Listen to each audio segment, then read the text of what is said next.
this point, we're going to take a break from the hustle and bustle of the main section of Akihabara and see if we can't find we were recommended to try out a freshness burger, so we're going to do that. It's really kind of weird considering Daniel's lack of affinity towards hamburgers, but you know, chicken sandwiches are fine too. I can see the place behind us, but we've got a little bit of a barricade here. I'm not quite sure where we cross. Maybe we just have to do it rather roundabout way from here. All right, we found it after a couple of crossings. You know, 2 wrongs may not make a right, but 3 lefts do. So here we are, and let's just go check it out. Fair, some of their offerings seem rather conventional, but some of them not so much. We were told that this was a quiet, out-of-the-way place, away from the worst of the crowds, and they really weren't kidding. It is off in the middle of, I won't say nowhere, but it's not, you don't have something going on all the time. In fact, you'd be hard-pressed to find the Akihabara that the tourists are aware of if you didn't know where you'd just come from. You have to trace back your steps a few blocks in order to get there. So here's what we got. I could not make up my mind, so I decided to go with what they call the FRESHNESS burger, which seems to come with a demi-glace sauce as well as a tomato, and I do not know if that's cheese or not, but that's something. I will probably discover in a moment. Daniel got their chicken burger, which is literally their top seller apparently, and the corn soup. And then we got some chicken nuggets for a side. I think, like it or not, I'm going to have to eat this tomato. It is basically pulling off most of the sauce and whatever this is, cheese or something like that.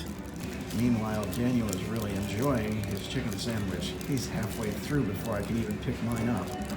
Let's see what we can do with this. I won't say let's give this a go because I'll probably get a copyright strike for it. But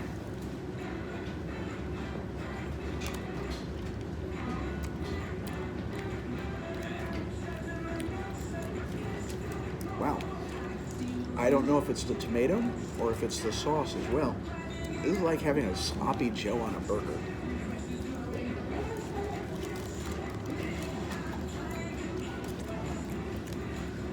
No, I think the sauce has it. There's a certain very tomatoey,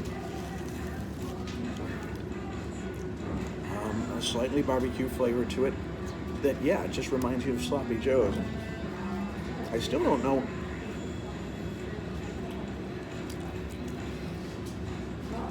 what the white stuff is. I'm not sure if it's cheese, because there's a certain graininess to it, like there's some rice in there or something.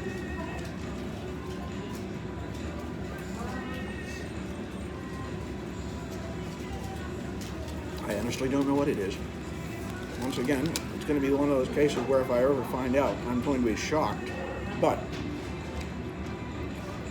and it's also shocking to find out that I don't hate having tomatoes on hamburgers.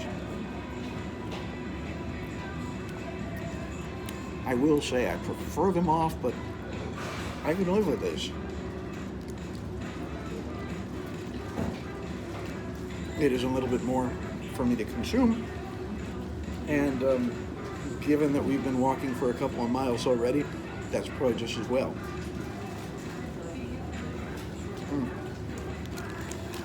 I better just sit down and get something else here. The specialty that they have here is a cranberry lemon soda, which is unique. You don't want to settle with just soft drinks if they've got something else.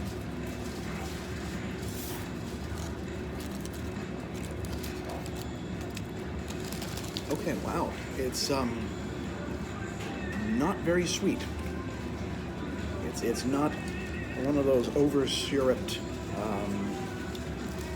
sodas, or maybe it's just the fact that it's all the sweetness is in the bottom. I'll get there and report back to you. Meanwhile, last thing, chicken nuggets, probably. It's basic. Actually, I take that back. It's quite juicy. And yeah, it really looks real in there. But it is something fairly straightforward. One could argue that a chicken nugget's a chicken nugget. Um, but these are very good.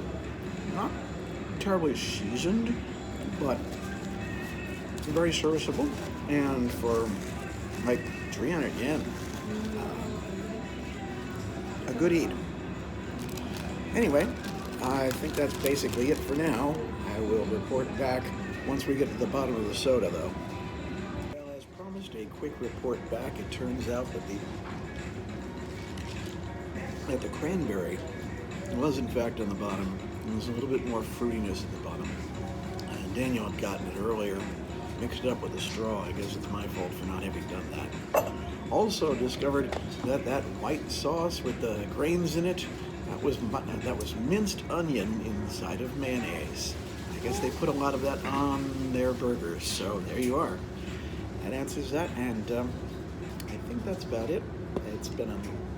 It's a fairly small meal, but it's satisfying, at least for those of us like Daniel and I, who only eat 2 meals a day anyway.